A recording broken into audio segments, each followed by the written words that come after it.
When Phyllis Katsikiorris was elected as Derry's representative in the early 1980s, there was no mistaking which gender dominated the State House. It was primarily the men. The men took over everything. But things change, honey. It's a response, I think, for voters to the frustration and the difficulty they feel with our partisan and toxic political environment. Jennifer Frizzell has studied the trends in municipal and state elections in New Hampshire. She notes that in 2011, 99 or just more than 23% of the Granite State's 400 elected state representatives were women. In 2019, the number of women elected grew to 135, which is more than 34%. Leading up to the 2018 election was really the second time in 20 years that we'd seen such an influx of women at all levels. Frizzell says voters now identify candidates differently. She believes historically female candidates felt the need to downplay issues of gender or family in favor of resembling an office overwhelmingly dominated by men. Now, those stories are seen as a strength at the polls. Instead, they have experience on issues and problem solving in their community.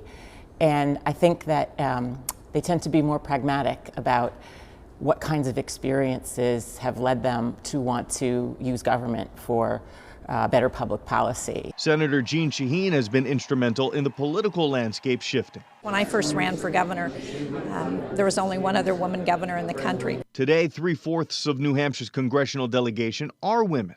While nationally more women are running for office, just 25% of the U.S. Senate and less than a quarter of the U.S. House are female. The rate we're electing women, it will be 100 years before we reach parity. I think that's way too long. According to the U.S. Census, more than 50% of New Hampshire's population is women.